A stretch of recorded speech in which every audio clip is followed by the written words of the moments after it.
Greetings. I decided to do my final picks for the Massachusetts special election in video form.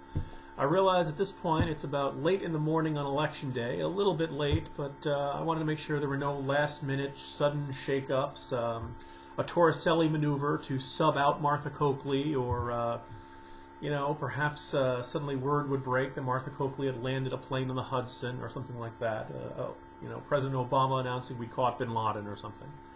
So, no, it looks like that things are basically shaping up. If you're looking for a good omen for Martha Coakley in the last couple of days, you really couldn't find any. The crowd in Boston seemed to really like him. It's just a shame that they were openly yawning about Martha Coakley. So, I went through, did some math, looked at the polls that I most respected, and kind of did some back of the envelope, how do I think those remaining undecideds are going to break. And here's what I came up with. For starters, obviously there's a third-party candidate in the race. I think Joe Kennedy is only going to finish with 1%. I just don't believe that third-party candidates really gain traction. Massachusetts has had some of them in the past, but I just think this is just not the year for this. There's just too much attention on the two major candidates. And oh, by the way, he's got some famous sons who went on to do great things, but I just don't think people are going to vote for Joe Kennedy. In Massachusetts, the dead can vote, but they can't be elected to office. Okay, I know it's not really that Joe Kennedy. Then the other major one, I looked at Martha Coakley. I was a little generous. I decided to look at the polls that I respected the most. They were a few days older than I liked. And I gave her 1% out of the remaining undecided and came up with Martha Coakley getting 47%.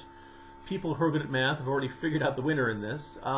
Just a god-awful campaign that did next to nothing right. One gaffe after another. I'm surprised she didn't, come out and spit on Bill Belichick or something. That's maybe she's got a decent shot in New York at some point. But basically, didn't do much right, and just was not much going for her to begin with. Tough environment, and it just wasn't that good. So people who are good at math have already figured this out. Scott Brown, I think, is going to win with 52%. And like I said, this has really been on the safe side. I kind of think that just with the kind of information cascade we've seen in the last couple of days, that she looks like kind of a loser, can't seem to get out of her own way, calling Kurt Schilling a Yankee fan, and kind of these last-minute desperation tactics of the rape flyer and this, that, and the other thing. She just doesn't look like the kind of candidate I think people will back. So my prediction is Brown gets most of the remaining undecideds. And if turnout turns out the way we expect, it may actually be a much larger one. A 10-point victory is not unthinkable. So those are my picks. I could be very wrong. I did some very correct ones in November of last year. I got the Virginia race right on the button. I was the guy saying that Chris Christie was going to win on election night and lose it in a recount in New Jersey. So I can be wrong, but I feel pretty good about this one. So anyway, at some point, I am sure if I am wrong, someone will throw this right back at me. See you later.